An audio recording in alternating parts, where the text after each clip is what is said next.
Continuando con nuestro hermoso, precioso, erectable y viril viernes de reacciones, esto es Pedro, de Rusia el Grande, en 15 minutos.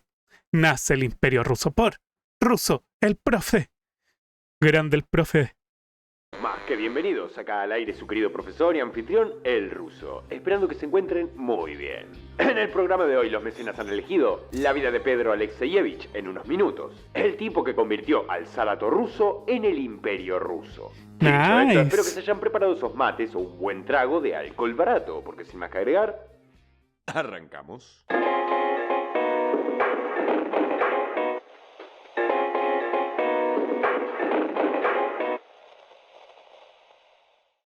Nos ubicamos a finales del siglo XVII, en una Rusia que, ¿cómo definirla? Estaba toda cogida. Hasta este momento nunca había sido una potencia a tener en cuenta. Su mayor logro había sido agarrarse ese pedazo de hielo gigante que algunos le llaman Siberia. Pese a su tamaño, estaba aislada geográficamente, ya que no tenía acceso al mar Báltico ni al mar sin derechos. No tenía puertos modernos, ni flotas comerciales, ni acceso fluido al comercio europeo. Estaba atrasada como ella sola frente a retrasada. No tenía nada de nada. las potencias occidentales, era hermética, decadente, con pocas instituciones educativas, con un sistema político semifeudal igual de atrasado que el ejército, y con una gran alergia a la burocracia moderna, lo que hacía que el aparato estatal fuera ineficiente, lento y sin especialización. En esta Rusia es donde nace, el 9 de junio de 1672, en Moscú, de la unión de Alejo I de Rusia y su segunda esposa, Natalia Narishkina, el señor Pedro I Alexeyevich, al cual, a diferencia de otros, no tuvo oportunidad a que el papá le pegara de chiquito, porque este se moriría apenas 4 años después, en 1676, heredándole el trono a su hijo mayor, medio hermano de Pedro, Fiodor III, de la familia Miloslavski. Sin embargo, este tenía la salud recontra hecha pija, y por sus enfermedades murió apenas otros 6 años después. Cuervo en con lentes 1682. dice, bueno, ni tan mal Siberia, tenía muchas minas de sal y muchas morsas. Sí. Y mujeres, bellas, bellas y calientes mujeres, para calentar el strudel. Sin hijos, cabe aclarar, y ya sabemos lo que eso significa. Estallaría una disputa no, atrás. por el trono entre la Impulso de familia de idiotez. Pedro y la familia de sus hermanastros. Se pudrió todo. Buah. Después de algunos pequeños detalles, como que algunos familiares de Pedrito serían asesinados Black frente Fox a sus Studio ojos, dice, la disputa morenazas termina de las estepas. Morenaza de la con el estepa. acuerdo de una coronación dual. Serían coronados Pedrito con 10 años y su medio hermano Iván V de 16 años, pero discapacitado mental y físicamente. Podría hacer algunos chistes sobre esto, pero YouTube me está apuntando con una pistola desmonetizadora mientras grabo. ¡Un especial! Evidentemente ninguno de ellos dos era capaz de gobernar, por lo que la verdadera autoridad quedó en las manos de su hermanastra Sofía, que actuaría como la regente de Rusia. ¿Cómo la describirías? Fea con F de foca. Sí, exacto. Ah, me encanta.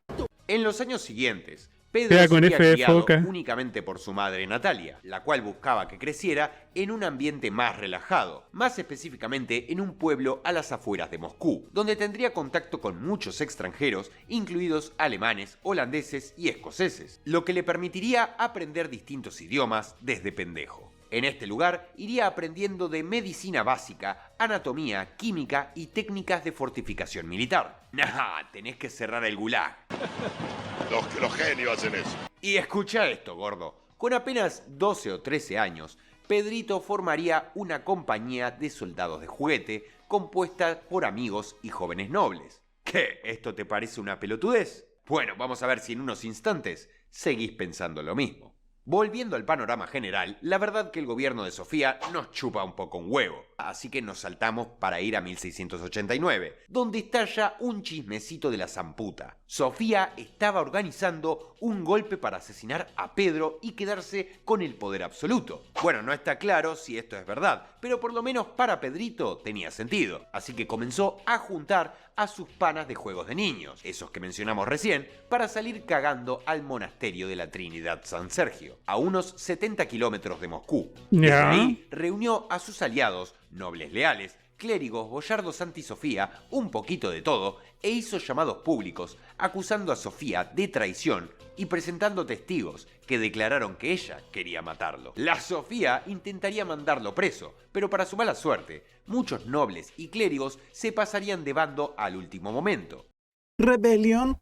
¿Por qué? Si debía Cuervo Collins morir. dice, hermosas Viendo que mujeres Pedro yakutas, tenía el favor con del outfit ejército de piel joven de reno. y los símbolos Uf, qué religiosos rico. de su lado. Posteriormente intentaría negociar, pero Pedrito la mandó a freír churros y le ordenó rendirse y renunciar al poder. Usando sus lealtades militares forjadas desde niño, la propaganda y su cerebro, supo jugar el rol de víctima sagrada para conseguir apoyo religioso y político. Logró acorralar a Sofía, hacerla renunciar y mandarla a vivir a un convento en la Loma del Orto en septiembre de 1689, bajo vigilancia por el resto de su putísima vida, evitando de esta forma que estallara una guerra civil. Es así como con 17 años, inicia la historia de Pedro gobernando con poder absoluto. Y como vimos, de boludo no tenía un pelo. Su gobierno iba a ser un antes y después para Rusia. Tan, tan, tan, tan, tan. El tipo bancaba mucho la occidentalización de Rusia por su crianza, así que bien de película, escuchen esto, en 1697 viajó de incógnito a Europa, especialmente Ya. en Cuervo Países con Bajos, lentes dice, Inglaterra y este el Sacro básicamente Imperio, tomó el para poder con aprender sus sobre panas con los que jugaba. Tens que cerrar el gulag, un capo. Un capo, el que más capo. tecnología naval, administración, cultura y economía, trabajando como carpintero en astilleros para aprender a construir barcos. Este zar ruso sí sabía lo que era agarrar la pala. Después volvería y por el lado administrativo reformaría el ejército y la marina, creando la primera armada rusa moderna. Fundó escuelas técnicas y militares e introdujo una administración centralizada y eficaz, basada en el modelo europeo. Crearía regimientos reales de élite, cuya base se encontraba en sus compañeros de juego cuando era niño. Rechazó las normas tradicionales rusas como el aislamiento de las mujeres nobles o el uso de la barba. Reformó el calendario ruso al estilo occidental. Teniendo en cuenta su objetivo de acercarse a Europa, construiría San Petersburgo como la ventana al viejo continente y en 1712 trasladaría la capital de Moscú a esta ciudad. Reemplazó las antiguas instituciones medievales rusas por un sistema más burocrático y europeo. Fundó ministerios modernos llamados colegios que se ocupaban de áreas específicas, guerra, comercio, justicia, etc. Estableció el Senado gobernante como el máximo órgano administrativo y judicial, que funcionaba cuando él estaba ausente. Y aunque muchas de estas cosas son cosas que ya existían en gran parte del viejo continente, en Rusia era algo que jamás se habían planteado. Ya. Por el lado educativo, mandó a jóvenes nobles rusos a estudiar a Europa Occidental, simplificó el alfabeto cirílico y promovió la publicación de libros laicos, además de abolir el Interesante. patriarcado de Moscú en el año 1700, reemplazándolo por el Sínodo Santo, un órgano gobernado por el Estado. ¿Sabes cuál es el verdadero patriarcado? ¿Cuál? El que tengo acá colgado. Por el lado de la expansión territorial, El verdadero patriarcado. por el Sínodo Santo, un órgano gobernado por el Estado. ¿Sabes cuál es el verdadero patriarcado? ¿Cuál? El que tengo acá colgado. Por el lado de la expansión territorial y los conflictos militares, no tuvo numéricamente muchas guerras, pero en vez de como otros Ah, qué buena perra frase. países que tuvieron 10 guerras de 2 años, este tuvo 2 guerras de 1 año y otra de más de 20. Los primeros conflictos fueron contra el Kanato de Crimea y el Imperio Otomano en la Guerra Ruso-Turca de 1695 a 1696, donde capturó la fortaleza de Azov, dando a Rusia acceso al mar de Azov y potencialmente al mar Grone, y la segunda, la Gran Guerra del Norte, de 1700 a 1721, una guerra crucial de las más importantes de este siglo, contra la Suecia de Carlos XIII, entre otros, para asegurar el acceso de Rusia al mar Báltico. Este es otro tema sobre el que ya hice un Cuervo video con lentes específico. dice, eso de la barba es gracioso, él prohibió las barbas, pero al final solo les puso un impuesto, los rusos preferían pagas más impuestos a perder sus bérebes,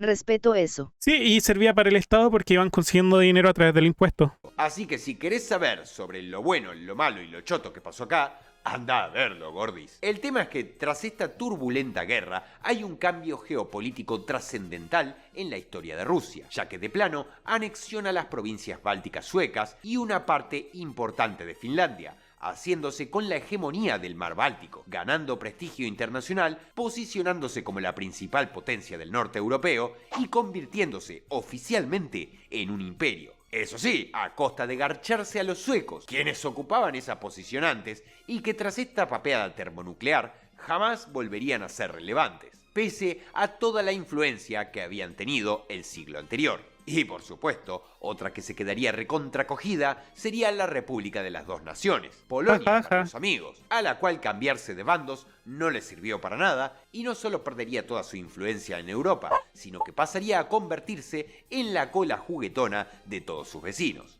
Y finalmente, el último conflicto de Pedro sería la campaña del Caspio, del 1722 al 23, una expedición militar hacia el sur contra el imperio safávida de Persia, rompiéndoles el orto al ocupar regiones costeras del mar Caspio y acercándose aún más a su fantasía erótico-festiva de crear una base naval rusa en el sur y fortalecer el comercio también hacia Asia Central e India. ¡Carly se está agachando a todo! Pero bueno, Todos con el culo a la pared. ¡Carly se está agachando a todo! Todos con el culo a la pared porque llegó Pedro Potter. Pero bueno, más allá de todos estos logros económicos, políticos y militares, toca también hablarles un poco del chisme de su vida personal. Pedrito se casó 2 veces, la primera en un matrimonio arreglado por su madre cuando tenía 17 años con Eudoxia Lopugina, a quien no amaba y se notaba mucho, porque cuando mandó a Sofía a un convento en 1698, qué fea como ella le sola, metía una patada en el orto a su mujer, mandándola a otro convento. De esta pareja sobrevivió un solo hijo, Alexei Petrovich, quien nacería en 1690, el supuesto heredero natural, pero que a Pedro no le caía para nada bien, por considerarlo no solo incompetente, sino también por ser de su exmujer. El pendejo, todo resentido, se aliaría con los sectores conservadores y mientras su padre estaba en la Gran Guerra del Norte, intentaría conspirar contra él, cosa que saldría para el ojete, porque su papá no perdonaba una. Pedro agarró a Alexei de la oreja y lo mandó a torturar para después meterlo en una hijo de cárcel puta, hasta su muerte en 1718. Acto que deterioró bastante la imagen de Pedro, incluso entre sus aliados. Pero como era un hijo de puta, le chupaba 3 huevos. Digo la verdad, le tiraron un par de happies en la cara. pero cuando le preguntaban qué boronga le hizo a su propio hijo, Le explotó en la cara y la soltó como una puta. Su segunda esposa sería Marta Skabronska, una sierva lituana o letona que conoció en 1703 durante la guerra y que había sido capturada en una campaña militar. Y como si fuera una de esas telenovelas mexicanas donde el rico se enamora de la criada, Pedro pero ahí no, don Armando se enamoró de la fea porque la fea le robó la empresa. se enamora perdidamente de la mujer, convirtiéndola al cristianismo ortodoxo y casándose con ella en 1712, actos tras los cuales la mujer adquiriría el nombre de Catalina. Seguramente ahora te suena, esta sierva lituana a la muerte de Pedro sería conocida como Catalina I. ¡Uf! No entiendo por qué después se inventan cada pelotudez en las novelas, si la historia es la mejor telenovela que existe. Nuestro querido Pedrito, quien por sus logros sería apodado más adelante El Grande, no podría seguir viendo la expansión rusa y todas las roturas de cola turca que vendrían más tarde, ya que acabaría por ir a mirar crecer el pasto desde abajo en 1725 a los 52 años, por una infección urinaria aguda acompañada por un cóctel de enfermedades que no vienen mucho al caso. Y como de sus hijos solo sobrevivieron 2 mujeres, su esposa Catalina, como bien dije, con apoyo de la Guardia Imperial, heredaría el trono, comenzando una nueva etapa de luchas sucesorias dentro de la familia Romanov. Pinche familia Romanov. Tengo que repetir el chiste de la última vez que hablé de este tipo. El chabón medía más de 2 putísimos metros. ¿Cómo querés que no le tengan respeto a esta bestia? Cuando el ruso promedio medía entre 1,60 y 1,75. ¿Qué? O sea, yo técnicamente mido lo más alto de lo que medían los rusos en esa época. Literalmente, Pedro el Grande era muy grande. Y eso me hace preguntarme, ¿qué tan grande la tenía Pedro? ¡Está desnudo! ¡Desnudo! Y así concluye nuestro programa de hoy. Muchas gracias por haber estado de nuevo en el canal. Si te gustó, no te olvides de dejarme un buen like al salir. Y te invito a suscribirte para que no te pierdas el próximo. Agradezco a los miembros y patrocinadores del canal cuyos aportes monetarios ayudan a que reduzca mi deuda con el fisco. Y a vos que te quedaste hasta el final, que si te caigo bien y querés hacer un poco más por mí, puedes dejarme en los comentarios algún chiste sobre la altura de Pedro. Para que... No, todo muy bueno. ¿Saben qué? Russo el profe siempre hace muy buenos videos, un licazo. Un grande, el Russo el profe.